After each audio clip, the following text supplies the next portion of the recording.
വാർത്തയിലേക്ക്. തൻ്റെ സ്ഥിരം ജോലി കളഞ്ഞ് കൃഷിയോടുള്ള പ്രിയം കൊണ്ട് ഏറെ ഔഷധ മൂല്യമുള്ള നെല്ല് കൃഷി ചെയ്ത് 100 മേനി വിളവ് കൊയ്തിരിക്കുകയാണ് പാലക്കാട്ടെ ഒരു കർഷകൻ.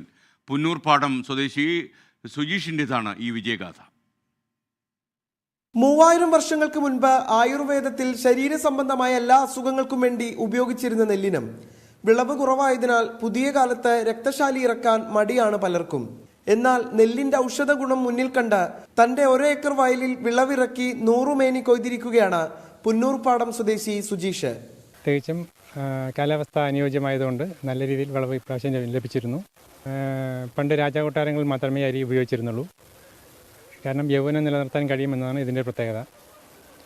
അതുകൊണ്ട് തന്നെ സാധാരണക്കാർക്ക് കഴിക്കുന്നതിന് ഈ അരി വിലക്ക് കൽപ്പിച്ചിരുന്നു. ഇരുമ്പ്, കാൽസ്യം എന്നിവയുടെ അളവ് കൂടുതലായി അടങ്ങിയിരിക്കുന്നതിനാൽ രക്തശാലി അരി കഴിച്ചാൽ മുട്ടുവേദന, പേശി സംബന്ധമായ അസുഖങ്ങൾ, ഡയബറ്റിക്, ക്ഷീണം തുടങ്ങിയവയിൽ നിന്നെല്ലാം മുക്തി നേടാം. പണ്ട് രാജകൊട്ടാരങ്ങളിൽ മാത്രമേ രക്തശാലി ഉപയോഗിച്ചിരുന്നുള്ളൂ. ഇരുമ്പ്, കാൽഷ്യം എന്നിവയുടെ അളവ് കൂടുതലായി കാണപ്പെടുകയും അതുകൊണ്ട് തന്നെ നമ്മുടെ മുട്ടുവേദന അതിനെല്ലാം ക്യൂർ എന്ന രീതിയിൽ രക്തശാലി അരി ഉപയോഗിച്ചു കഴിഞ്ഞാൽ ഉണ്ടാവുമെന്നാണ് മെഡിക്കൽ സയൻസ് പറയപ്പെടുന്നത്.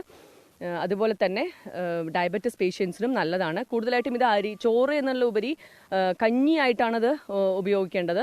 എന്നാൽ അതിൻ്റെ ടേസ്റ്റും കൂടുതലാണ്.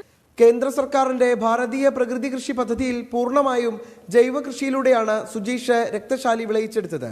രക്തശാലിക്ക് പുറമെ മണിപ്പൂർ ബ്ലാക്ക് എന്ന നെല്ലും ഈ യുവ കർഷകൻ കൃഷി ചെയ്യുന്നുണ്ട്. 24 പാലക്കാട്.